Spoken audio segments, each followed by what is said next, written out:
Buenas tardes a todos. Veo que se va conectando gente. De todas formas, intentaremos respetar el horario y empezaremos ya para cumplir la hora que habíamos dicho. Bueno, antes de nada, buenas tardes a todo el mundo. Soy Carlos Pañella, Product Manager de Besismin Health.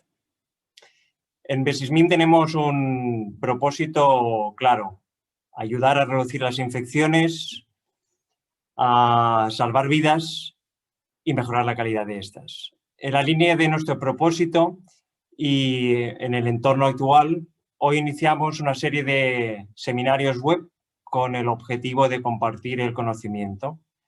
En la sesión de hoy hablaremos de desinfección de superficies por UVC, tratando de poner ciencia y realidad. Para ello contamos con el director científico de Besismin, Eladio Gómez. Hola, Eladio. Antes de pasar con él, de todas formas, me gustaría explicaros un poco cómo funcionará el seminario. Eladio nos hablará alrededor de 30-40 minutos, donde podremos hacer algún tipo de pregunta interactiva. Obviamente las respuestas siempre serán anónimas. Y una vez haya acabado, se abrirá una etapa de preguntas y respuestas en la que podéis hacer las preguntas a través del chat. Las podéis hacer en ese momento, en cualquier momento de la presentación de Eladio. Y también en ese chat podéis votar aquellas preguntas que más os hayan gustado. Por último, el resumen del seminario, las preguntas y respuestas, las colgaremos en nuestro blog www.solucionesdesinfeccion.com. Y también aquellas preguntas que no hayamos podido responder en directo las colgaremos en el blog. Eladio, buenas tardes, ¿cómo estás?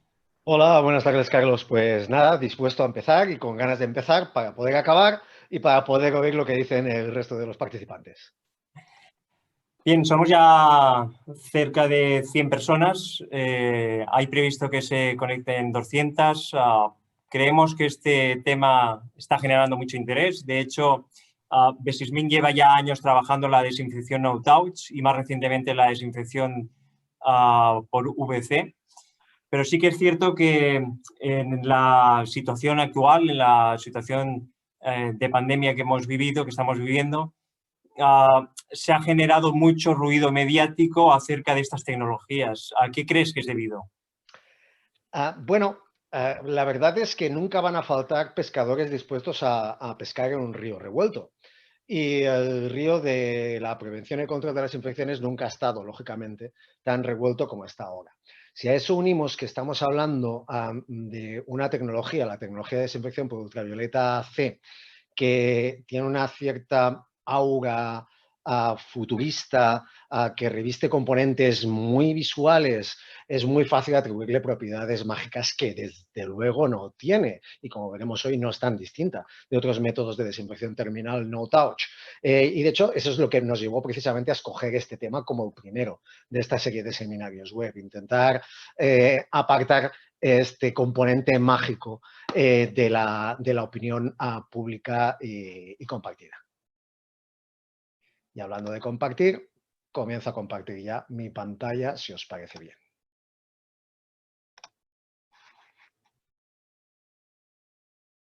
¿Te parece bien si empezamos, Carlos? Cuando quieras, Eladio. Antes que nada, daros a todos muchas gracias por vuestra asistencia y os voy a pedir un poquito de paciencia y de comprensión.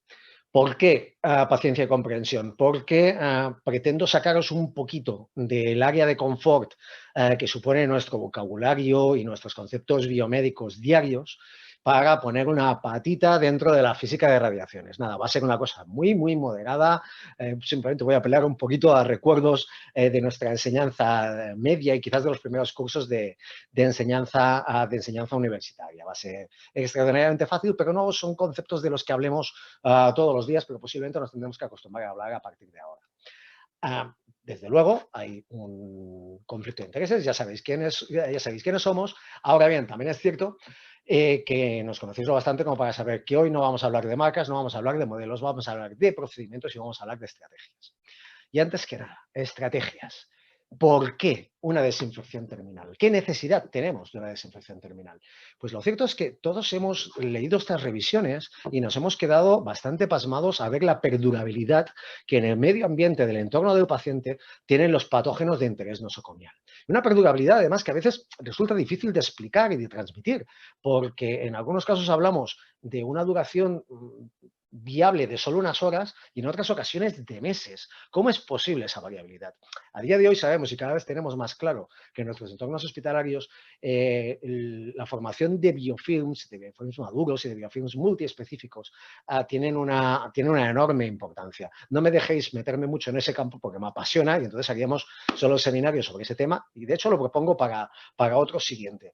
Pero lo cierto es que deben de tener algo que ver esa formación de biofilms cuando en esta magnífica revisión que el doctor Philip Carlin publicó en el 2013, se observó que en el conjunto de hospitales norteamericanos se estaba observando que un paciente tenía 4 veces más probabilidades de adquirir Acinetobacter si el ocupante previo de esa misma habitación estaba colonizado por él. 4 veces más.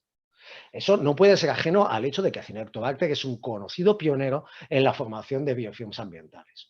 Otros microorganismos de interés nosocomial, como el enterococo resistente a la vancomicina, también mostraron esa tendencia, unas 2 veces y media más probabilidades de adquirirlo, clostridium difíciles, desde luego, MRSA, pseudomonas, de manera que queda muy claro que el estatus de un paciente afecta a la probabilidad de transmisión al paciente siguiente.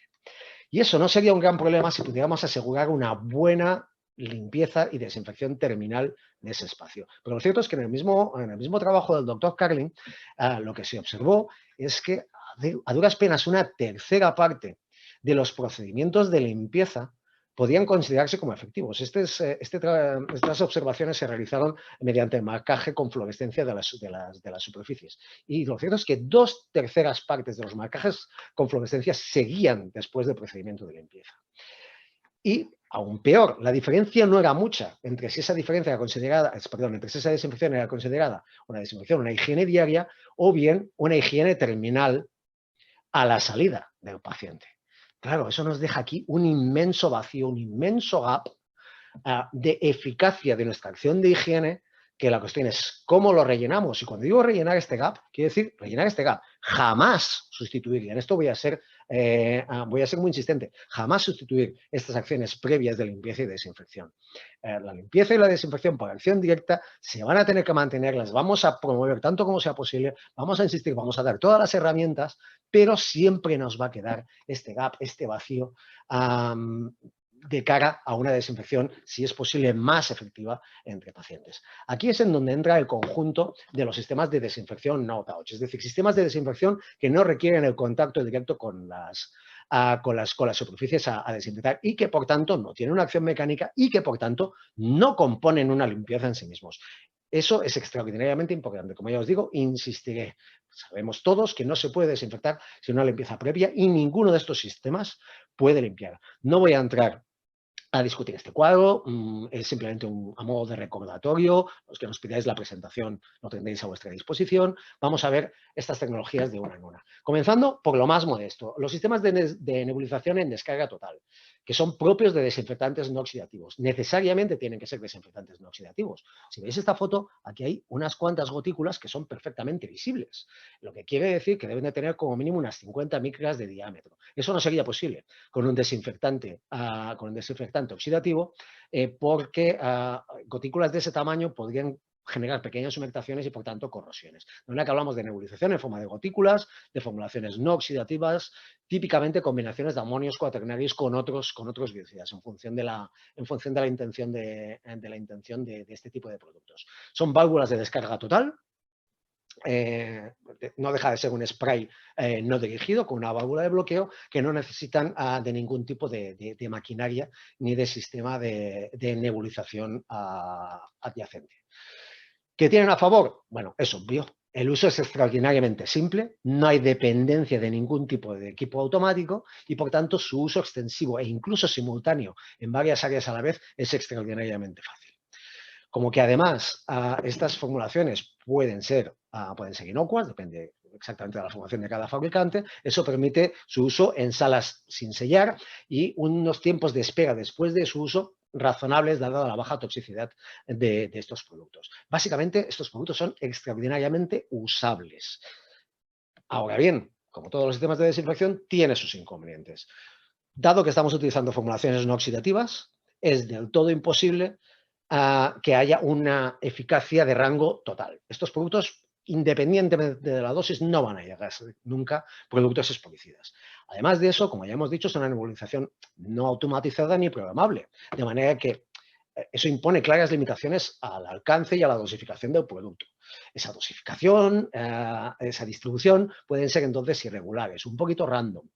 De manera que siempre, y esto es cierto para todos los procedimientos de desinfección no-touch, pero queremos ser rigurosos y recordar que estos sistemas son sistemas auxiliares que son coadyuvantes de otros procedimientos de desinfección terminal y que en ningún caso los sustituyen. Un pasito más en la sofisticación. La nebulización también, pero de peróxido de hidrógeno. Si os fijáis, en este caso, las gotículas no son perceptibles porque estamos hablando en este caso de microgotículas muy pequeñas para asegurarse de que no se produce una aumentación de las superficies y por tanto no hay corrosión de ellas. Estamos hablando normalmente de gotículas por debajo de las 20 micras de diámetro, incluso por debajo de las 15 y de las 10.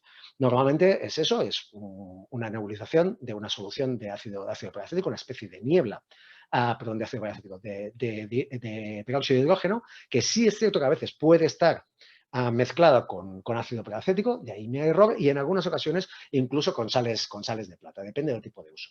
Estamos hablando en todo caso de sistemas automatizados con una dosificación y un flujo programables. ¿Qué nos permite eso? Al ser programables a dosificación, podemos utilizar distintos regímenes de uso en función de las necesidades de esa acción de desinfección que tengamos. Vamos a programar una determinada dosis durante un determinado tiempo de exposición para una sala de unas determinadas condiciones. El coste y la complejidad de uso en términos generales, son inferiores a los sistemas de vaporización de peróxido de hidrógeno de los que hablaremos después. Ahora bien, en realidad hay pocos milagros en desinfección y, de hecho, la eficacia realmente documentable y probable de estos equipos es bastante proporcional a sus costes de uso. Los más eficaces no son mucho más baratos que los sistemas de vaporización. Además, estos equipos no suelen dotarse de sistemas de detección de peróxido de hidrógeno. El peróxido de hidrógeno es tóxico y es irritante, y mucho menos de sistemas de recaptación de ese peróxido nebulizado. Como que estas gotículas son tan pequeñas, pueden permanecer muchísimo tiempo en suspensión y, por tanto, los plazos de seguridad para la reutilización de la sala suelen ser necesariamente bastante altos, de horas si queremos un efecto realmente profundo. Además, esto requiere el sellado de la sala. Obviamente, entonces hemos hecho un paso hacia la sofisticación y hemos retrocedido en la usabilidad. Esto sigue siendo cierto para la tecnología siguiente, la vaporización de peróxido de hidrógeno, a no confundir con la nebulización, porque esto es una vaporización real. Aquí lo que hacemos es difundir gas de peróxido de hidrógeno y, como todos los gases, se extiende sin límites y penetra por todas partes. Obviamente, una dosificación en un flujo programables, y normalmente estos equipos suelen incluir la detección e incluso la recaptación del peróxido de hidrógeno una vez que el tiempo de exposición previamente programado ya ha transcurrido. Los factores a favor son muy claros. Una difusión gaseosa permite un acceso eficaz a cualquier superficie que no sea herméticamente cerrada. No se salvan los cajones, no se salvan los armarios, el gas va a penetrar absolutamente en todas partes si se le da el tiempo necesario para ello. Y el espectro de eficacia puede ser total, incluso expolicida, siempre y cuando se respeten las presiones de gas y los tiempos de exposición requeridos por el fabricante. Pero, obviamente, esta sofisticación tiene un coste. Los costes de los propios equipos son altos. El fungible tiene un coste más o menos asumible, la complejidad de uso posiblemente es más alta todavía. Siempre es del todo imprescindible un sellado meticuloso, prácticamente hermético de la sala, porque obviamente el gas se va difundiendo por todas partes, de manera que sumamos todo esto, la preparación de la sala, la preparación del usuario, la complejidad de los sistemas. Estos sistemas son relativamente poco usables. Al final, a pesar de que un sistema como este es posiblemente lo mejor que se puede comprar con dinero, lo vamos a utilizar al final muy pocas veces y, por tanto, posiblemente van a tener un impacto frustrantemente reducido en la monitorización del microbioma en nuestros hospitales. De manera que vemos hasta ahora que el equilibrio entre la usabilidad y la eficacia total es algo con lo que vamos a tener que jugar siempre y siempre sacrificamos uno en función del otro. Eso ha sido frustrante durante bastante tiempo. Ahí es donde entra el concepto de la radiación ultravioleta germicida, que consiste en la emisión de radiación ultravioleta en una banda altamente microvicida muy concreta alrededor de los 254 nanómetros. Obviamente, con un tiempo de radiación y, por tanto, de exposición de las superficies que es programable. Hoy nos vamos a centrar en los sistemas móviles, que son los que se están extendiendo en estos momentos por los hospitales alrededor del mundo. Algunos son más móviles que otros, pero nos vamos a centrar en los sistemas móviles. A favor, la eficacia es una eficacia de espectro total, ya está muy bien documentado. En efecto, estos sistemas pueden ser expoicidas con las distancias y los tiempos adecuados y las potencias adecuadas, siempre y cuando se respeten las condiciones de uso. Claro está. No hay ningún tipo de fungible químico, lo que supone una reducción en los costes y la ventaja añadida de que tampoco genera ningún tipo de residuo químico. Eso es extraordinariamente importante porque permite una reutilización inmediata del espacio desinfectado. Entonces, estos son sistemas que son potencialmente fáciles de usar, deberían ser fáciles de usar, potencialmente móviles, deberían ser muy fáciles de mover, que permiten un muy rápido turnover de las salas y de las habitaciones y que obviamente no requieren el sellado de estas. Entonces, aquí nos encontramos de nuevo con que estos sistemas permiten un uso frecuente y regular con una muy alta eficacia. ¿Los hace eso ideales? Sí y no, también tienen factores en contra. Uno, estamos hablando de luz. Y, por tanto, las sombras son una preocupación.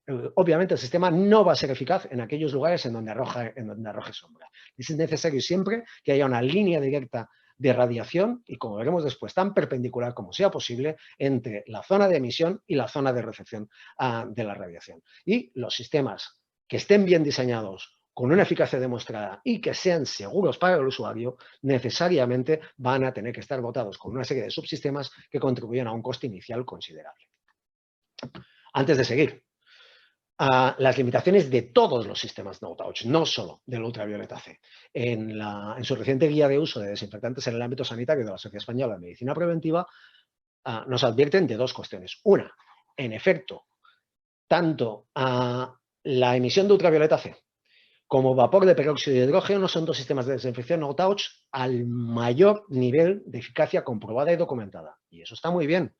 Pero en ningún caso, como ya he dicho y seguiré insistiendo, pueden sustituir a la limpieza y la desinfección estándar por contacto directo. Son guindas, a veces melones, encima de un pastel, pero tenemos que seguir fabricando pastel. Ninguno de estos sistemas nos va a eximir de ninguna tarea previa. En eso insiste, a raíz de la actual pandemia, la Organización Mundial de la Salud, cuando hace un magnífico resumen de temas de los que hablaré después, es decir, de los factores condicionantes y limitantes de la radiación ultravioleta C como desinfectante, pero nos recuerdan al mismo tiempo que nunca van a sustituir la limpieza manual, solo la complementan y que las superficies se tienen que cepillar y frotar para retirar la materia orgánica. Si entiéndalo mucho, el frotar no se va a acabar. Eladio, ¿Sí? ¿te parece que hagamos una pregunta ahora? Claro. Venga, pues si te parece lo lanzo. En concreto son dos preguntas. La primera es, ¿utilizas algún sistema de desinfección no-touch? Y la segunda sería, ¿utilizas algún sistema de desinfección ultravioleta? Recordar que las respuestas son anónimas y para no alterar la presentación del audio, lo que haremos será dar las respuestas al final. En el turno de preguntas y respuestas, cuando estemos acabando, aprovecharemos para dar el resultado de la votación. De hecho, lo que ya se está perfilando es bastante interesante. Sin duda. Sin duda. Llevamos más o menos la mitad de personas habiendo votado. Esperamos nada, unos segunditos, si te parece, Eladio, dar Magnífico. tiempo a todo el mundo. Tú retiras la encuesta cuando te parezca bien. Claro. Nos damos 20 segunditos. Porque veo que también a los que no quieran expresarse, no, el 100% no van a responder, claro está. No, veo que va subiendo, entonces le doy unos segundillos. Ningún problema. Bueno, pues en 5 segundos lo acabo. Sí, yo creo que como muestreo ya es bastante indicativo. Sin duda. Tienes participantes que están levantando la mano. A lo mejor alguien ha tenido algún problema para contestar la encuesta, ¿eh? Bueno, en principio no nos dicen nada. Vale, pues finalizamos aquí la votación y continuamos. Gracias, Eladio. Perfecto. ¿Retiras tú la encuesta? Yo la retiro.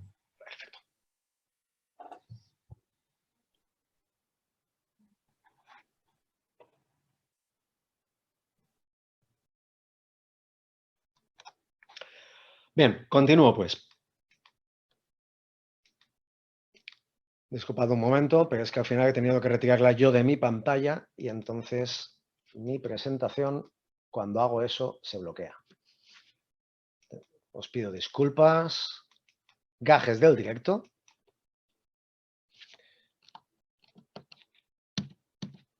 En efecto. Ahora, perfecto. Vale, continuamos. Conceptos básicos. Como os decía, vamos a poner una patita dentro de la luz ultravioleta. Estamos todos familiarizados con lo que es la luz ultravioleta, los rayos UVA, aquellos que nos broncean, pero que al mismo tiempo envejecen nuestra piel. También con los rayos UVB, son los responsables de las quemaduras solares, con potencial mutagénico, desgraciadamente. Pero hoy nos vamos a centrar en una banda bastante precisa, que es la de los ultravioleta C. Es una banda que va de los 280 a los 100 nanómetros. Son longitudes de onda muy cortas y, por tanto, muy cargadas de energía. Tan cargadas de energía, de hecho, que son altamente citotóxicas. Si se desarrolló la vida sobre la superficie y fuera del agua en el planeta Tierra, es precisamente porque esta radiación no atraviesa la atmósfera, porque no sería compatible. Es más, nos vamos a centrar en una banda más estrecha todavía, que es la que normalmente se llama el ultravioleta germicida, que es una banda muy particular de 250 nanómetros.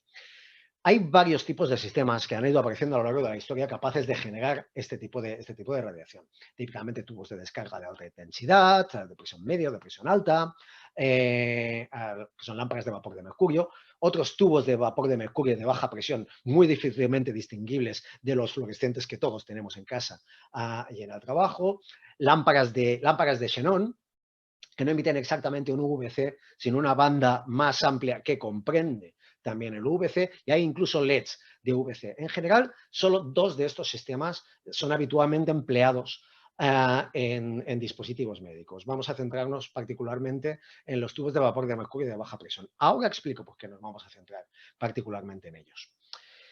Fundamentalmente por la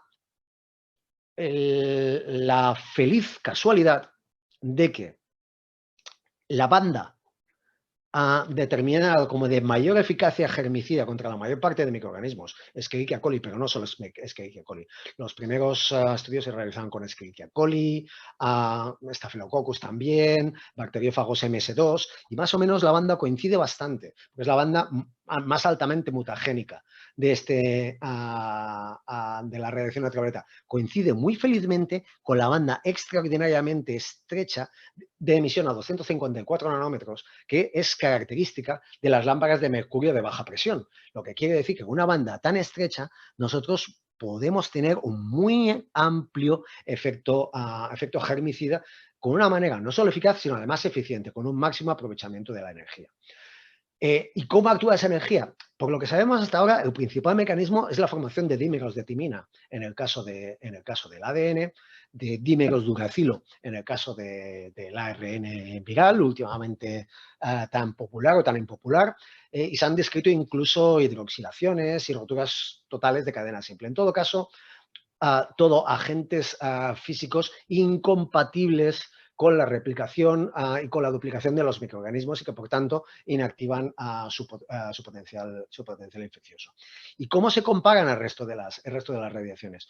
Pues esta banda roja de mercurio corresponde al mercurio de baja presión, centrada en 254, como veis, la correspondiente a los LEDs está bastante desplazada hacia una longitud de onda un poquito más larga, ya no cuadra también con la eficacia germicida, y además los LEDs normalmente son emisores de muy baja potencia, de manera que es necesaria una gran cantidad de LEDs para emitir suficiente energía germicida. Y en cuanto al xenón pulsado, tiene una banda compleja de emisión a lo largo de un espectro bastante amplio dentro del ultravioleta, por tanto no se puede considerar exactamente un ultravioleta A, un ultravioleta C. Eso no quiere decir que no pueda ser eficaz, porque siempre podemos subir lo bastante la intensidad como para obtener el mismo efecto. Lo que quiere decir es que no va a ser eficiente. Es decir, vamos a necesitar mucha más energía de emisión que va a emitir en la banda del ultravioleta C seguro, pero también del ultravioleta B, también del ultravioleta A, para conseguir el mismo efecto germicida.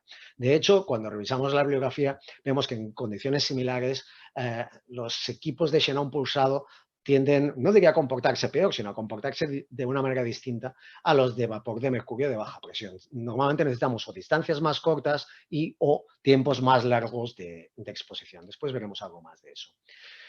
¿Todos los tubos emisores de VC son iguales? No, hay una serie de componentes muy importantes a tener en cuenta. Primero, la calidad del vidrio de cuarzo. Es totalmente lógico. Si no es perfectamente transparente a lo VC, vamos a perder mucha eficiencia. Obviamente no nos bronceamos a través de las ventanas de nuestro despacho, de manera que los vidrios normales son opacos a la radiación ultravioleta, incluida la radiación ultravioleta C. Para eso es necesario un vidrio de cuarzo particularmente bien tratado para garantizar su transparencia. Eso tiene el doble efecto de aumentar la eficiencia de la emisión y además el de reducir una generación de ozono indeseada, al no perturbar esa longitud de onda. Es muy importante el tema de la generación de ozono. Primero porque el ozono es tóxico, de manera que estos dos picos de ultravioleta, uno, el que es el óptimo germicida y otro es el que es el óptimo productor de ozono, nos interesa mantenerlos tan separados como sea posible. Es decir, que nuestro equipo no emita en esta banda, porque si no, estará produciendo un ozono que es un componente tóxico de una manera indeseada y que al mismo tiempo la calidad de las lámparas permita que no haya esa generación indeseada de ozono. Aparte de eso, obviamente cada calidad de lámpara tiene una vida útil determinada y por tanto hay que tener en cuenta ese tiempo de depreciación y ese tiempo con el cual las lámparas pueden ir perdiendo parte de esa eficacia y de esa eficiencia. La potencia germicida. La potencia germicida expresada en milivatios o en microvatios, que es además función directa de la superficie de la propia lámpara, porque al final son microvatios por centímetro cuadrado de emisión que afectan a todo conjunto del sistema. Un sistema que emita más milivatios de potencia, obviamente va a haber una mayor recepción en las superficies. Que los tubos tengan o no tengan una protección, una encapsulación plástica o no. Puede parecer una bobada, pero eso permite, por un lado, una manipulación directa de esos tubos sin necesidad de utilizar guantes y sin grandes precauciones. Y lo más importante, este es el aspecto que tiene una rotura de un tubo fluorescente, con la pérdida de todo su contenido y, por tanto, con la pérdida de mercurio, que es altamente tóxico. Esto es contaminante, es peligroso y, sin embargo, este es el inofensivo aspecto que tiene la rotura de una lámpara encapsulada. Obviamente, no hay color de cara a nuestra tranquilidad, en el lugar de trabajo. Y la longitud de las lámparas, pues sí. La longitud de las lámparas es extraordinariamente importante y lo es dos veces, por la longitud en sí misma y porque, para aquellos que recordemos cómo se calcula la superficie de un cilindro, porque la superficie de emisión es a su vez directamente proporcional a la longitud de ese cilindro, de esa lámpara en particular. Pues sí, parece que después de todo el tamaño se importaba. Porque, ¿cómo si no vamos a irradiar las superficies más bajas? Es decir, estos son dos equipos de una altura aproximadamente igual, probablemente 1,80 m y tantos, 1,90 m a lo sumo, pero con la longitud de los tubos claramente distinta. Un sistema en el que los tubos arranquen a la distancia más próxima al suelo posible, siempre va a tener una línea directa de iluminación, incluso en las superficies más bajas y por debajo de estas. Sin embargo, un equipo de este tipo, en lo que las lámparas arrancan desde una posición más alta, esto es bastante típico de los equipos de movimiento autónomo. Aparte de que se hace sombra a sí mismo, la línea de irradiación nunca va a permitir ni la irradiación de superficies inferiores, por ejemplo, la superficie inferior de una mesa, ni tampoco va a poder irradiar por debajo de camas, ni por debajo de sillas, o al menos no a las distancias adecuadas.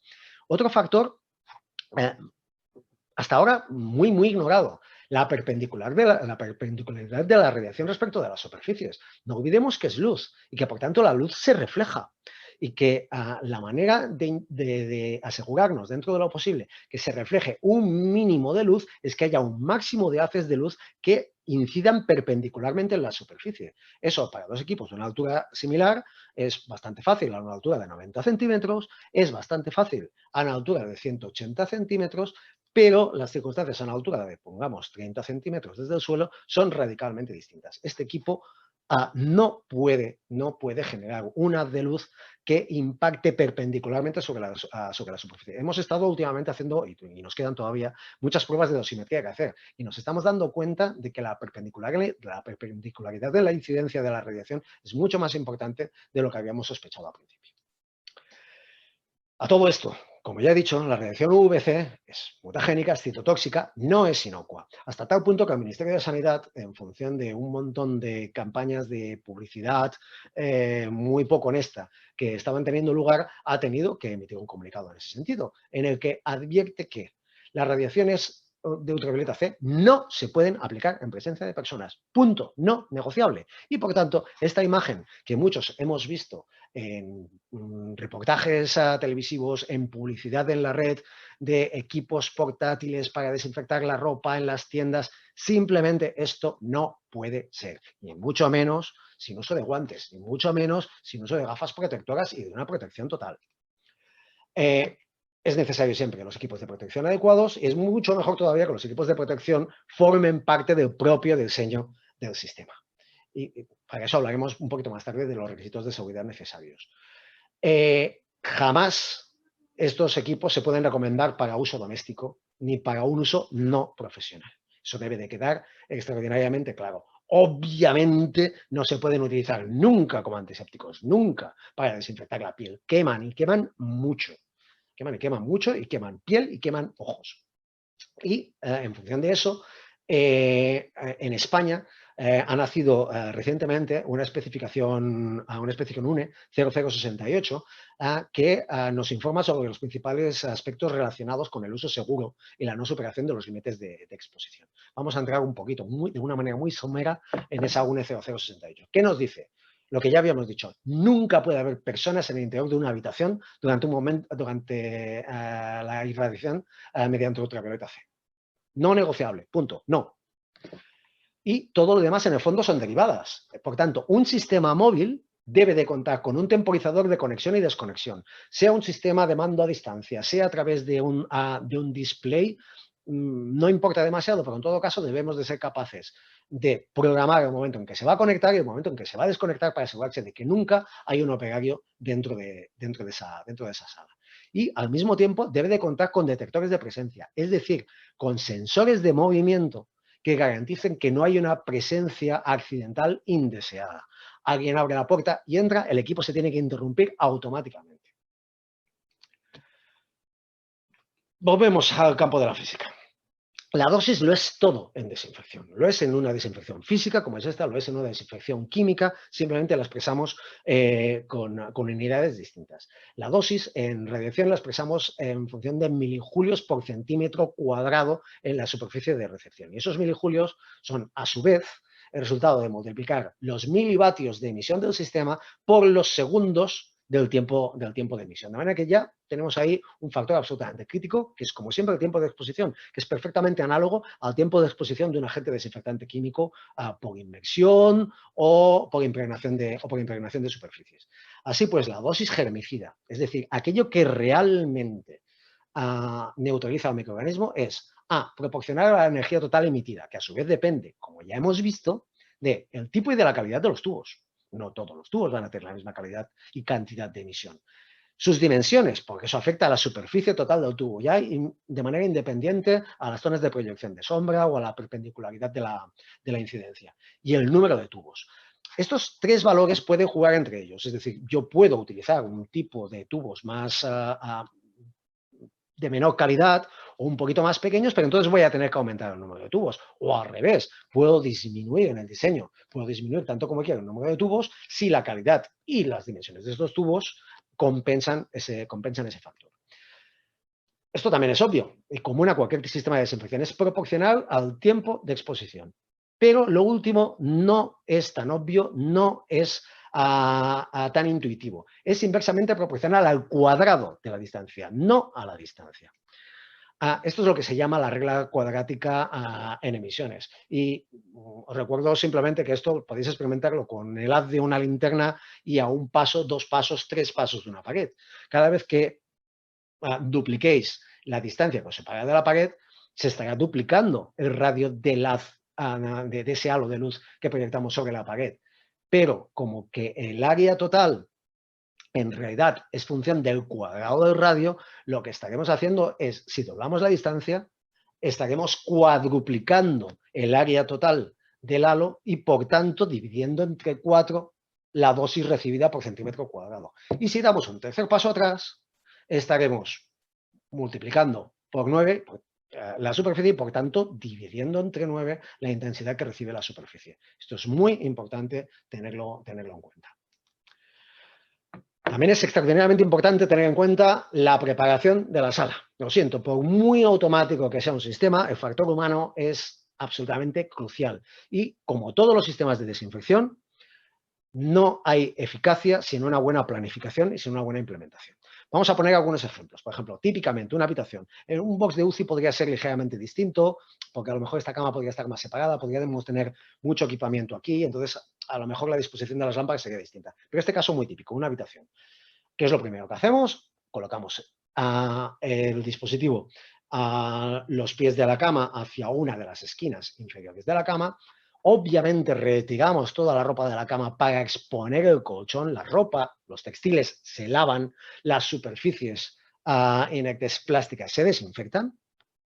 Es extraordinariamente importante exponer el colchón. No siempre tenemos tantas oportunidades ni las aprovechamos para desinfectar un colchón.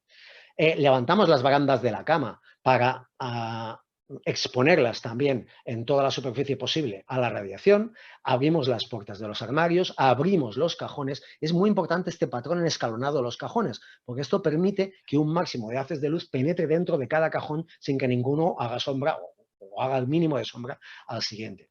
Todos los elementos móviles que tenemos los exponemos tanto que ponemos. Descolgamos el auricular del teléfono, exponemos el teléfono, colocamos el palo de gotero cerca, giramos el monitor o el sistema de entretenimiento para que encare al dispositivo. Esta silla también la ponemos para que encare al dispositivo. Programamos, accionamos el temporizador a distancia o con el display, lo que nos dé nuestro sistema, abandonamos el espacio, cerramos la puerta y señalizamos el procedimiento en el exterior para asegurarnos de que si el operario no está presente, no entre otra persona e interrumpa el proceso. Eso no será peligroso para quien lo interrumpa, si hay sensores de movimiento, pero sí que es una interrupción indeseada de un proceso de desinfección. Después os enseñaré cómo se puede señalizar. Cuando ha transcurrido el periodo, podemos entrar a la habitación, recolocamos de manera simétrica al inicial el dispositivo, es decir, en la otra esquina, al pie de la cama.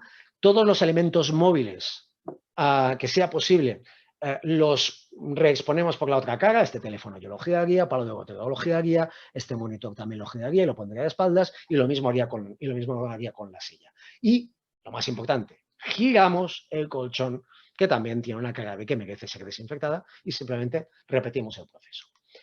En un cuarto de baño, en términos generales, con una sola exposición es más que suficiente. Colocamos el dispositivo en el centro del cuarto de baño, descorremos cortinas, correderas de ducha para aumentar la superficie de recepción, levantamos la tapa del inodoro porque es más probable que esté contaminada el asiento que no la propia tapa, y exponemos todos los elementos móviles que tengamos a mano. Si es la cuña, el orinal, el cepillo de dientes, el neceser, todo lo que tengamos a mano lo exponemos. Programamos, accionamos temporizador, abandonamos espacio, cerramos puerta y señalizamos.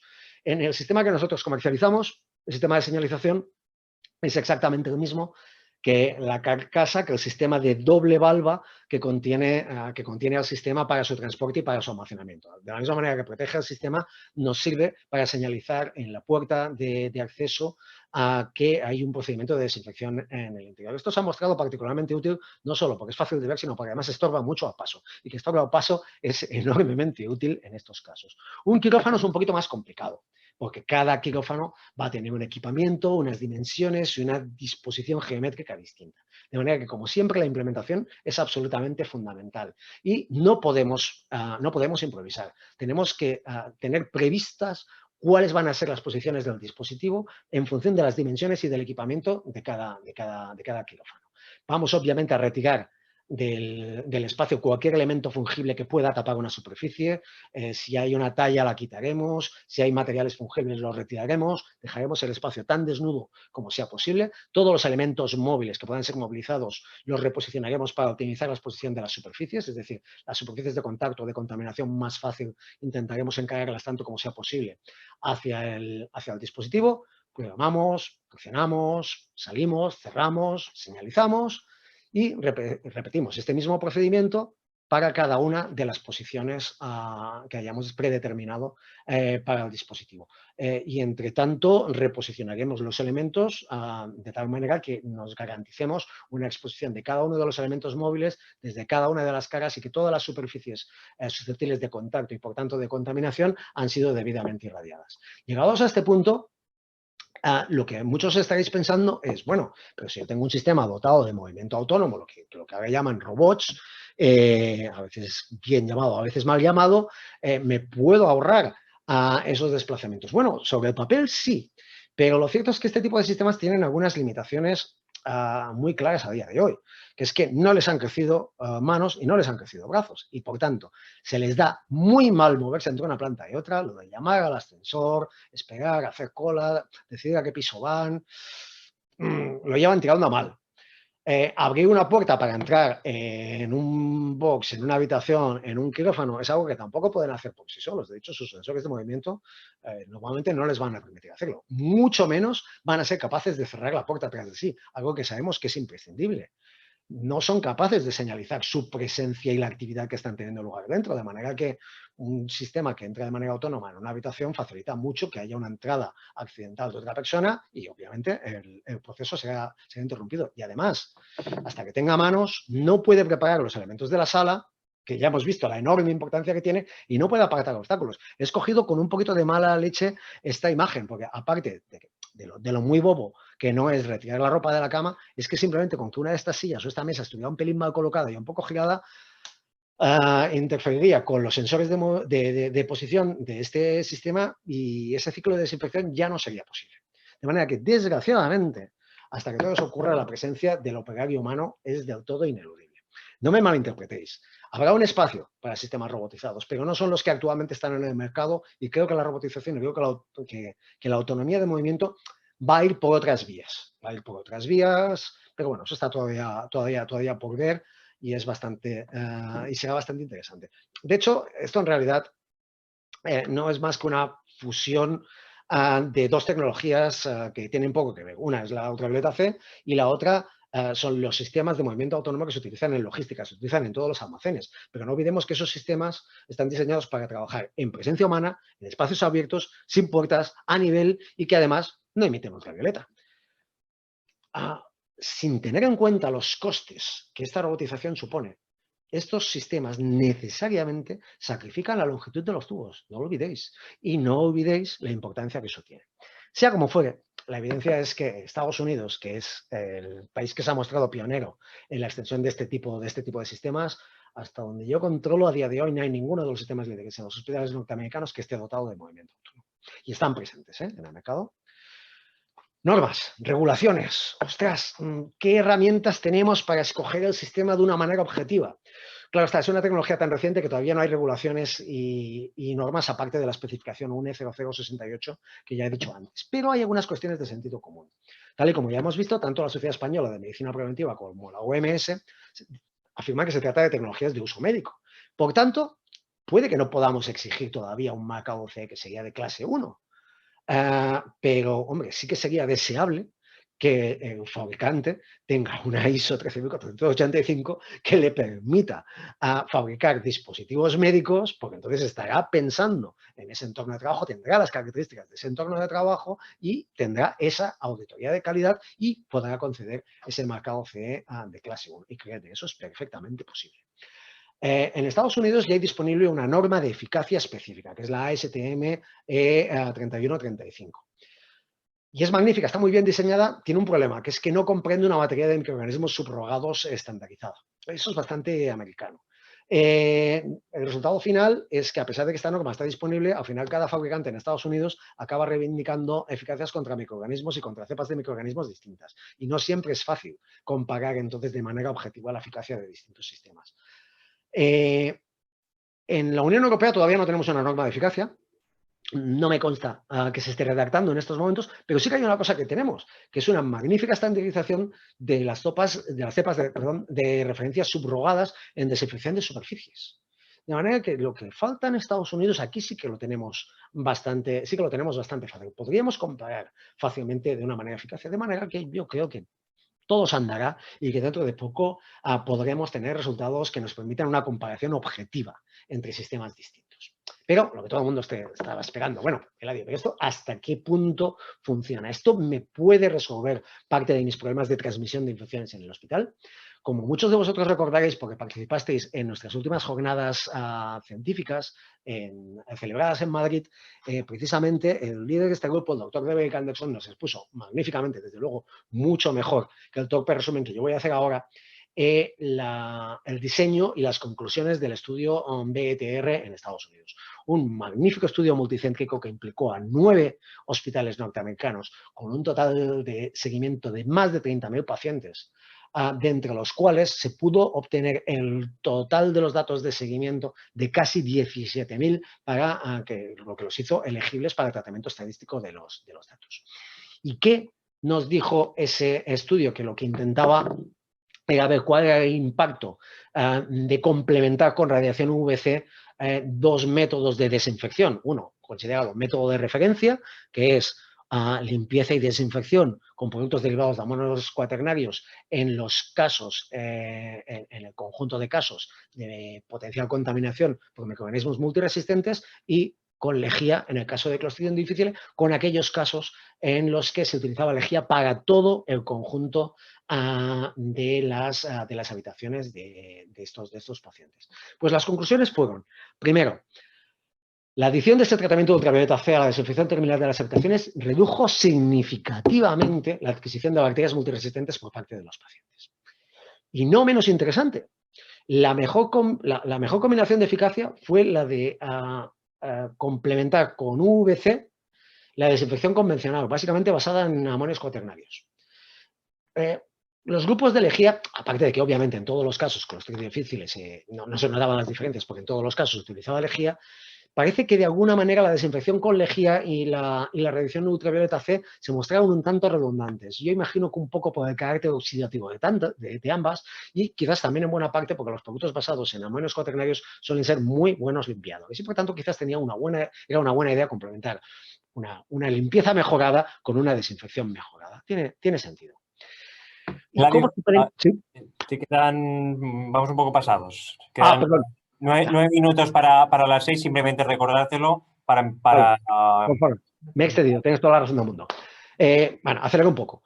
¿Cómo comparamos equipos entre sí? El Hospital Universitario de Cleveland hizo un magnífico estudio. No vamos a señalar marcas, modelos, pero son extraordinariamente fáciles de distinguir entre sí por sus características. El que nosotros comercializamos es este, muy fácil de distinguir, porque son solo 4 tubos, pero los más largos que hay en el mercado.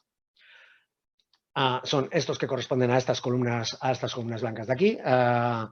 Esto es un sistema de 28 tubos, este es un sistema de 20 tubos, es normal que la emisión sea mayor, y este es un sistema de 3 torres, es normal que la emisión sea mayor. Este sistema de aquí, que veis esta columna negra, es del sistema de xenón pulsado. Como os decía, una cierta emisión de UVC y una emisión de UVB y UVA residuales bastante altas. Este otro sistema, muchos lo conoceréis, es un sistema basado en 3 tubos con 3 brazos articulados. Esto no quiere decir que estos sistemas no sean eficaces. Lo que quiere decir es que tienen que ser utilizados de una manera muy específica para que sean suficientemente eficientes. Por ejemplo, en este caso, tienen que ser muy bien orientados. Sin embargo, a la hora de ver cuáles eran los efectos medidos sobre carriers de inoxidable para MARSA, para Enterococcus resistente vancomicina y para esporas de Clostridium difficile en zonas estratégicas del entorno del paciente, lo que sí que vemos es que el equipo que ofrece los mejores resultados no era necesariamente el que tenía mayor potencia de emisión. ¿Qué quiere eso decir? Eso quiere decir, por un lado, que la eficacia microbicida de esta reacción es más que obvia. 2, eso en el caso de xenón pulsado no parece tan cierto. Necesitamos en todo caso tiempos mayores o distancias menores. Y las lámparas orientables están muy bien, pero nos obligan a reposicionarlas muy bien de una manera óptima cada vez. La eficacia expolicida requiere tiempos más largos de exposición o, mejor aún, distancias más cortas, posiblemente más exposiciones dentro del mismo espacio. Lógicamente, un sistema con más lámparas, si son de buena calidad, va a emitir más ultravioleta C, pero ese efecto es fácilmente compensado con la longitud y con una disposición adecuada de las lámparas. Y el tema de moda, ¿qué pasa con el SARS-CoV-2? Pues no pasa casi nada. Esta revisión muy reciente muestra que en realidad la dosis de ultravioleta C requerida son dosis muy bajas, son dosis muy fácilmente asequibles para casi cualquier ciclo estándar de desinfección destinado a cualquier tipo de bacteria. De hecho, ya lo sabíamos. Los virus con cadena siempre de ARN siempre se han mostrado muy sensibles a la desinfección por UVC, incluso en bandas más anchas de radiación ultravioleta, y el SARS-CoV-2 no es una excepción. En resumen, porque acabamos ya. La eficacia microbicida está a día de hoy sobradamente demostrada, está muy documentada en papeles peer-reviewed. Ahora bien, como para todo el resto de tecnologías no-touch, tiene un papel aditivo. Jamás sustituye a ningún procedimiento. La limpieza, como mínimo, exhaustiva y terminal es absolutamente mandatoria antes del procedimiento. La potencia del sistema, así como la calidad, la longitud y la disposición de las lámparas son factores críticos para su eficacia. En términos generales, para esta y para cualquier tecnología, cuanto más robusto, más móvil y menos complicaciones innecesarias tiene un sistema, más usable es, más veces se utiliza y mayor impacto tiene en nuestro entorno ambiental. Así pues, estáis obligados a estudiaros detenidamente las características de cada equipo a la hora de escogerlo, pero posiblemente es más importante todavía la elección del proveedor, porque es ese proveedor el que tiene que, de vuestra mano, facilitaros la implementación, ayudaros a determinar los procedimientos, los protocolos para cada tipo de habitación, las posiciones, las distancias, los tiempos de exposición, y tiene que ser alguien que conozca vuestra tarea, vuestras responsabilidades y vuestro hospital. Como siempre, la mayor usabilidad de un sistema es la que garantiza el mayor impacto en la higiene hospitalaria. Y a partir de aquí os pido disculpas porque me he excedido un poquito de tiempo. Muchas gracias y me pongo en vuestras manos. Hola, Ladio, gracias. Muy interesante. Mira, actualmente estamos por encima de las 100 personas y tenemos ahora mismo 11 preguntas. Bien. Así que vamos un poco pasados, pero intentaremos ir contestándolas. Si lo que podemos hacer, hemos empezado 5 minutos tarde, intentaremos alargarlo un poquito. Vamos a ser un poquito generosos y si vemos que la audiencia cae mucho, pues ya les enviaremos las respuestas. De todas formas, las respuestas estarán colgadas en nuestro blog. Perfecto. Con lo cual, si alguno de vosotros no puede oírlas, las podrá ver en el blog de Sysmin. Entonces, la primera pregunta es de Javier, que nos dice: ¿qué ventajas le encuentras a un sistema robotizado? ¿Es mucho más costoso? Depende de los sistemas. Es que el coste de un sistema depende de muchas variables. La robotización es parte del coste, pero como hemos visto, las lámparas, los sistemas de seguridad, la electrónica, los sistemas de control también son una parte del coste. Lo que es difícil de justificar, teniendo en cuenta que no podemos evitar que haya un operario como mínimo para la preparación de la habitación, apertura, cierre, señalización, es difícil justificar el sobrecoste que la robotización supone. Y más teniendo en cuenta que por necesidad vamos a perder longitud de lámpara, porque vamos a perder la línea de luz a la altura del suelo. Perfecto. Aquí tenemos a Mireia que nos dice: Eladio, dices que las lámparas pierden efectividad con el uso. Si no se funden, ¿cuándo tenemos la certeza que hay que dejar de usarlas? Buena pregunta. Depende, sí, muy buena. Depende de nuevo del fabricante. Es decir, tenéis que exigir a vuestros fabricantes que os diga cuál es el tiempo de vida de esas lámparas. Y eso es un factor. Pero lo cierto es que por sí solo no basta. El sistema debería de tener un contador del tiempo de uso de las lámparas que os advierta de cuándo se está llegando o cuándo nos aproximamos a ese límite, o bien en sistemas algo más sofisticados lo que puede tener es incluso un autosensor de radiación que sea capaz de detectar cuando la intensidad de la radiación comienza a decaer para advertirte de que se acerca un cambio de lámparas. Ana Felisa nos pregunta: ¿la lámpara qué vida media tiene? ¿Podemos considerarlo un fungible? Sí y no. Es decir, no puedo hablar de todas las lámparas, puedo hablar con conocimiento de causa de las que nosotros utilizamos en nuestro sistema. Nuestras lámparas tienen un tiempo de vida útil de unas 4.000 horas. 4.000 horas en realidad es una burrada, porque con ciclos de entre 5 y 10 minutos estamos hablando de entre 30 y 40.000 ciclos de uso. De manera que en realidad fungible, bueno, desde luego es la única parte fungible, pero mi recomendación a la vista de eso, de que prácticamente no hay fungible, con una calculadora en la mano, posiblemente es el más barato de los sistemas de desinfección en sí mismo. De manera que mi recomendación es que el sistema esté trabajando, si fuera posible, 24 horas al día para aprovechar esa casi carencia de fungibles y esa larga vida de las lámparas, si son las lámparas adecuadas. 24 horas al día que solo pueden hacer estos sistemas, entiendo yo, porque los robotizados suelen trabajar de 2 a 3 horas, que es el tiempo de batería. Bueno, sí, ahí habría que poner estaciones de recarga. El tema de las robotizaciones, como sabe todo el mundo que tiene sistemas de logística robotizados en sus hospitales, al final es complicado, requiere una infraestructura muy importante. Perfecto. Millirlandi, creo que lo he dicho bien. ¿Qué opinas de los productos para limpieza y desinfección 2 en 1? Bueno, cuando hablamos de 2 en 1, en términos generales, supongo que se está refiriendo a los limpiadores y desinfectantes. Es una cuestión aparte de las desinfecciones no-touch. La desinfección no-touch es solo desinfección, de manera que no hay 2 en 1. Los limpiadores y desinfectantes, de hecho, casi todos los fabricantes y proveedores los estamos suministrando. Es algo muy interesante porque si bien hemos dicho, y es muy importante, que no hay desinfección sin limpieza, sí es cierto que a veces no hay una suciedad visible. Y eso entonces nos permite utilizar el mismo criterio que utilizamos en higiene de manos. Es decir, hacer la limpieza y la desinfección en el mismo paso. Es más, si sí tenemos una suciedad visible, nos permite utilizar el mismo producto, posiblemente con impregnando en una toallita en una primera pasada para limpiar y solo con la segunda podemos garantizar una desinfección. Desde luego lo que nos garantiza es no tener que entrar en la habitación o en el box con 2 productos distintos. Supongo que cuando habla de productos 2 en 1 se refiere a eso. Espero. Imagino que sí. Daniel, tenemos aquí una pregunta que nos dice, bueno, enhorabuena, Eladio. Gracias. ¿Qué combinación de tecnologías no-touch elegirías? Es que depende del perfil del hospital. Depende del perfil del hospital, porque si yo tengo un hospital de muy alta complejidad, con muchas camas, que a lo mejor es un hospital de referencia para epidemias, pues posiblemente voy a necesitar una combinación de tecnologías distinta y posiblemente voy a necesitar más de un sistema. Entonces siempre me va a surgir la duda de, bueno, pero si me compro mi tercer sistema de ultravioleta C, ¿qué hago? ¿Me compro el tercer sistema o me compro mi primer sistema de nebulización o de vaporización por peróxido? Puedo decir cuál es nuestro punto de vista y somos un poquito talibanes en ese sentido, a lo mejor, que es que la usabilidad lo es todo. Es decir, el que modifica más el microbioma hospitalario es el sistema que puedes utilizar más veces. Por eso, en Besses Health hemos hecho una apuesta por 2 sistemas, es decir, por sistemas muy sencillitos, pero muy fáciles de utilizar de nebulización no oxidativa y por un sistema mucho más sofisticado que es el ultravioleta C, pero que nos permita reducir al mínimo el tiempo de turnover de las habitaciones.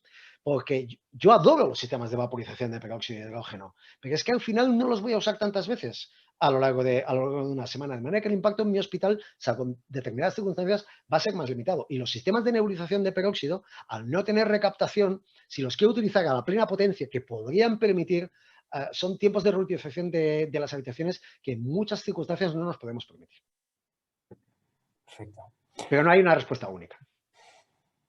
Silvia, en el caso de los equipos de desinfección UV portátiles en los que debes manipular los brazos para colocar las lámparas, ¿debes estar siempre fuera de la habitación cuando se encienda? Absolutamente sí. Es decir, es más, es que la UNE 0068 nos obliga a ello. Y estos sistemas deberían tener, y hasta donde yo recuerdo tienen, lo que ocurre es que creo que lo tienen como complemento, no quisiera equivocarme, un sistema de percepción de movimiento para interrumpir el proceso. No olvidemos, la radiación ultravioleta C se refleja, no la vemos, la luz que vemos no es la luz que está actuando. No la vemos, hay un montón de reflejos, nos puede dañar las córneas, nos puede dañar a largo plazo la piel, las normas son muy claras en ese sentido, no puede haber gente presente. Este tipo de sistemas orientables, como tú me has oído decir muchas veces, Carlos, es el sistema que yo escogería en un laboratorio de biología molecular para inutilizar los replicones de ADN que me puedan quedar como residuo en la mesa de laboratorio, porque sé exactamente qué área quiero tratar. En una habitación es que el problema es que te obliga a una reposición y a un setup muy dirigido, muy diana en cada caso. También añade, ¿y debemos poner los guantes en su manipulación? Bueno, debes de ponerte guantes si manipulas una lámpara que no esté encapsulada, porque lo cierto es que no debería de haber simplemente ninguna persona ni con guantes ni sin ellos mientras que las lámparas están funcionando. Perfecto. Aliu Bow. ¿Qué determina el tiempo y a veces aplicar?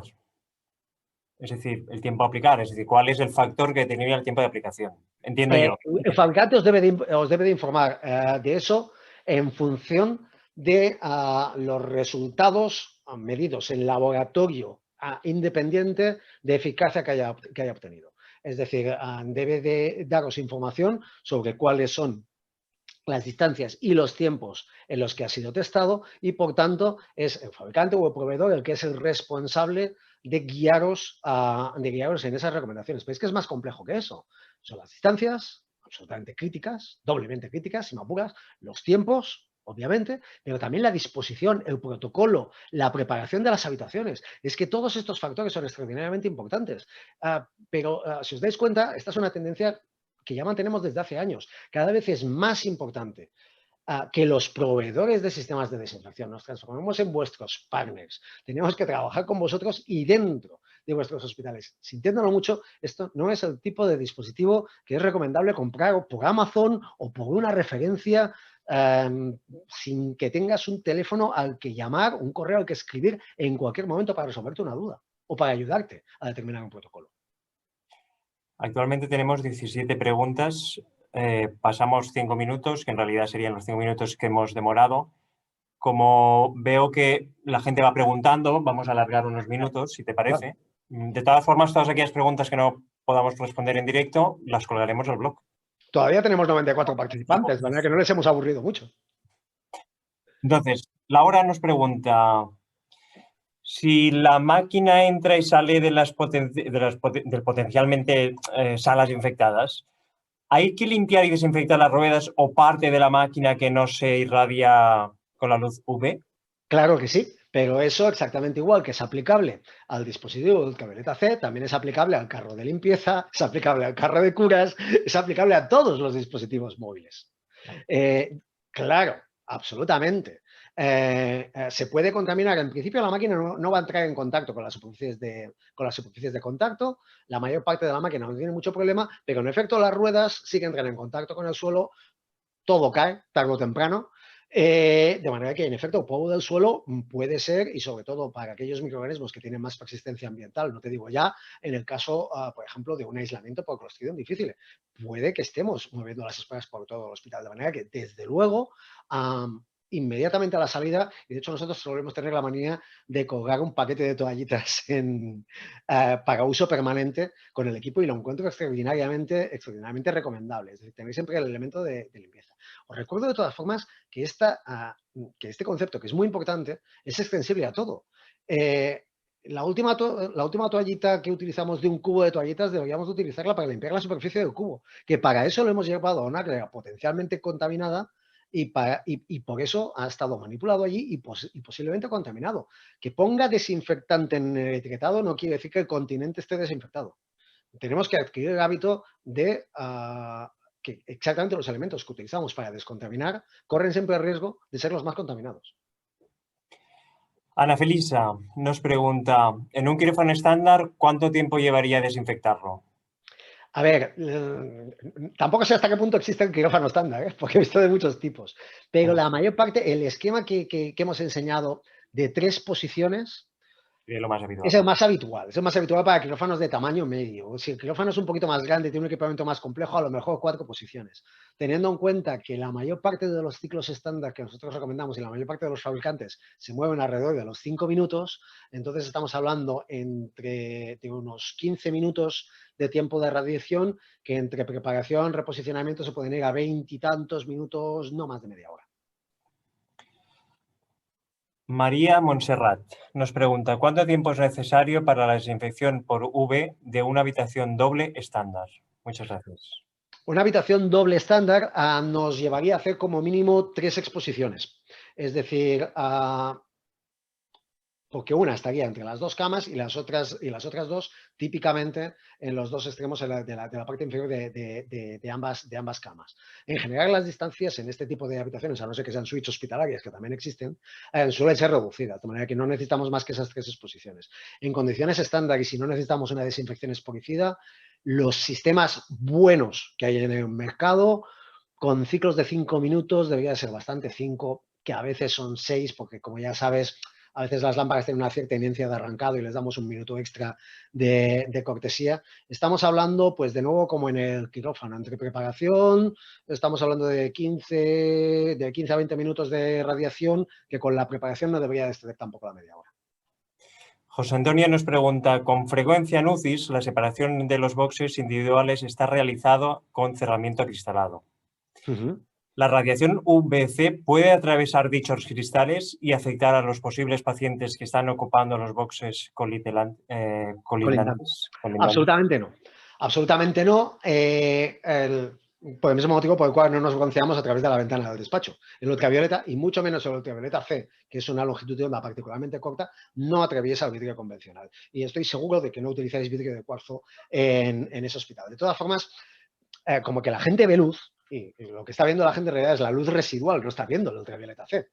Se suelen generar susceptibilidades. Lo que hacemos siempre cuando hacemos la implementación en un hospital es demostrarlo colocando normalmente los mismos sistemas, los mismos chivatos, los mismos dosímetros químicos que utilizamos para la implementación del setup y para la preparación de los protocolos, los colocamos a un lado y al otro del cristal para que vean cómo viran muy fuertemente por la carga interior y no viran en absoluto por la carga exterior. Estupendo. Mira, aquí tengo una pregunta de Ana Robustillo. ¿Conoces los sistemas robotizados que llevan incorporados unos brazos automáticamente... perdona, es que se ha movido la imagen. Se va moviendo. ¿Conoces los sistemas robotizados que llevan incorporados unos brazos que automáticamente se van introduciendo debajo del mobiliario, etcétera? Me da la impresión que el tiempo de contacto es corto. Sin embargo, la distancia es muy corta. ¿Cuál crees que es más importante, el tiempo o la distancia? A ver, la dosis, que es lo que realmente inactiva el microorganismo, es proporcional al tiempo e inversamente proporcional al cuadrado de la distancia. De manera que siempre que yo pueda, recortaré distancia antes que aumentar tiempo. Depende totalmente de la geometría de la habitación que permita uno u otro. La verdad es que no he visto trabajar estos sistemas ni me puedo imaginar muy bien cómo se programan. Me pondré en contacto con Ana porque si me puede dar esa información, porque realmente siento mucha curiosidad. Como ya he dicho, estoy seguro de que va a haber opciones de robotización que van a abrir nuevas puertas. El problema hasta ahora siempre ha sido en que en realidad lo que hemos hecho ha sido unir un concepto como muy básico de robotización, que es la ley de logística, con el ultravioleta C, pero hay un ámbito para la robotización. Lo que ocurre es que también es cierto que mi experiencia es que los sistemas más robustos son simples y que a la que complicamos un sistema, las posibilidades de malfunción, de complejidad técnica, de reparaciones, se multiplican. Daniel nos pregunta otra vez, dentro de los complementos de los sistemas de desinfección por UVC, ¿sugieres algún suministrador de pinturas de óxido de titanio? Eso se puso muy de moda hace años y había un fabricante, como que ya no se vende, me siento libre de decir el nombre, que era Lumalier, que se dedicaba a esto. La idea parecía buena, porque claro, como ya hemos visto, se pierde bastante dosis simplemente por la reflexión. Entonces, si tú puedes asegurarte de que no hay una pérdida de longitud de onda, de que toda la luz que no incida perpendicularmente sí que va a llegar de una manera más perpendicular a otro lugar de la habitación, la idea sobre el papel parece buena. Pero es que al final, la gente con la que he hablado de esto, en Estados Unidos todo el mundo me ha dicho que nadie quería repintar todas las habitaciones y que además que no son solo habitaciones, que las habitaciones están llenas de equipos con marcado C, que al final son los que tienen la mayor parte del contacto, cuyo fabricante no va a admitir bajo garantía que le pintes encima. Las paredes en el fondo me preocupan relativamente poco, me preocupa mucho más el cabecero de la cama, me preocupan los pies de la cama, me preocupa el colchón, me preocupa el teléfono y todas esas cosas no las vas a poder pintar. Estupendo. ¿Qué más preguntas? Miguelandi, ¿cuáles son los métodos recomendados para validar los microjoules emitidos por cada tubo de la luz UVC? Por un lado, el fabricante os debería de suministrar esa información. Pero por otro, está muy bien que vosotros seáis capaces de hacer una monitorización, porque como ya hemos dicho, el fabricante, en el mejor de los casos, os dará los datos óptimos con las lámparas y el sistema recién salidos del taller. A partir de ahí, ¿qué es lo que se puede hacer? Se puede medir dosimetrías y se puede medir de dos maneras. Se pueden medir de una manera totalmente cualitativa y para eso hay dosímetros en el mercado que nos permiten medir de una manera cuantitativa tanto la potencia recibida como la dosis recibida, es decir, tanto en microbatch o en milibatch como en milijulios, y son posiblemente más fáciles de utilizar y requieren menos tecnificación por parte del personal sistemas colorimétricos, como tarjetas colorimétricas, dots colorimétricos, que lo que tienen es un tratamiento químico que vira con un color que vira en función de una escala de colores, de una escala de colores conocida. Ese no es un sistema tan cuantitativo, es un semi cuantitativo, funciona un poquito como las tiras de pH, pero es tan fácil colocarlo en todas partes, siempre quedan bien orientados, que en realidad es una guía que funciona muy razonablemente bien. Y sí, recomendamos eso porque a la hora de decidir qué protocolo vamos a utilizar en cada lugar, es bastante importante saber qué dosis recibe cada superficie. Y como ya habéis visto, eso depende de bastantes factores. Además, si tuviéramos una caída de eficacia perceptible de las lámparas que no hubiera sido preavisada por el fabricante, de esta manera podríamos percibirla y podríamos monitorizarla. Si me permites, Eladio, creo que puede haber una cierta confusión entre lo que es el componente y el producto final. Sí. Es decir, el tubo me da X milivatios centímetro cuadrado, el producto final me debería dar error. Sí, es cierto. La disposición de las lámparas ahí es totalmente fundamental. Tened en cuenta que según la disposición de los tubos, estos se hacen sombra entre sí mismos, puede haber una torre central, y suele haber una torre central, que no permita que toda la superficie del tubo sea útil. Ya lo habéis visto antes en el estudio que hizo el Hospital Universitario de Cleveland, que no necesariamente los equipos con mayor emisión total eran los que al final obtenían mejores resultados microbiológicos, porque la longitud de los tubos es un factor fundamental y cómo están estos dispuestos, que estén dispuestos de una manera inteligente, es también fundamental. Eladio, si te parece, voy a hacer la última pregunta. Creo que hemos alargado mucho. De todas formas, vamos a responder todas aquellas preguntas que hayáis hecho y las colgaremos en nuestro blog. Dice María Pilar, ¿qué estrategia consideras más eficaz para convencer a las gerencias y direcciones que es verdaderamente una prioridad la adquisición de UVC? Nosotros necesitamos que llegase al SARS-CoV-2 para que lo entendiesen.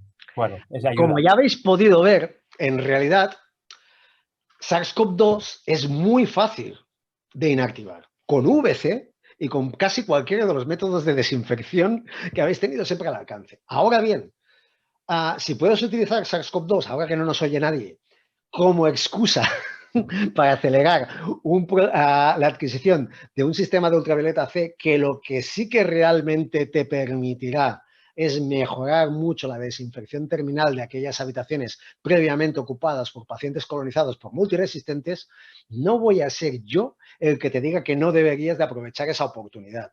Porque al final, ¿sabes lo que pasa?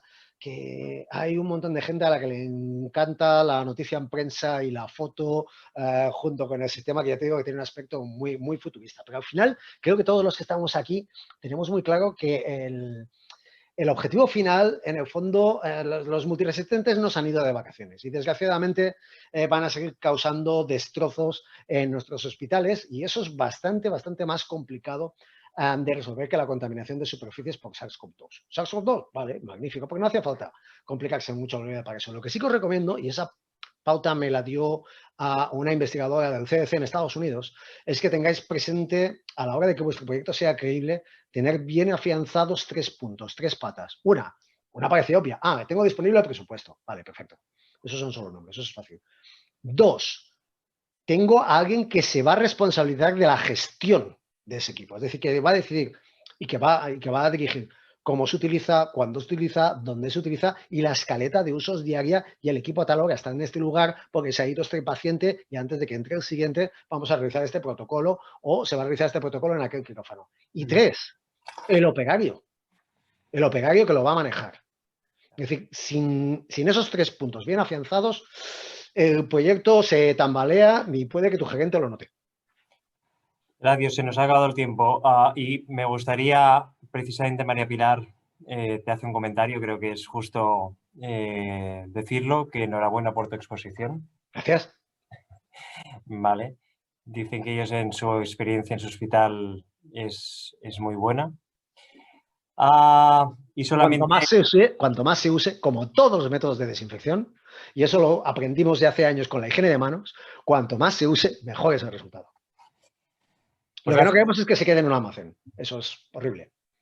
Gracias por compartir tus conocimientos con todos.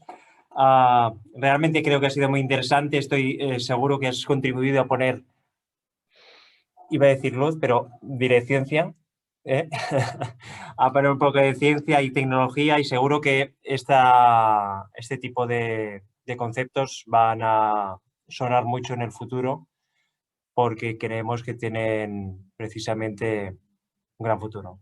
Y lo que queda, todavía es incipiente, de hecho. Claros que te colgaremos todas las respuestas en nuestro blog, www.solucionesdesinfeccion.com.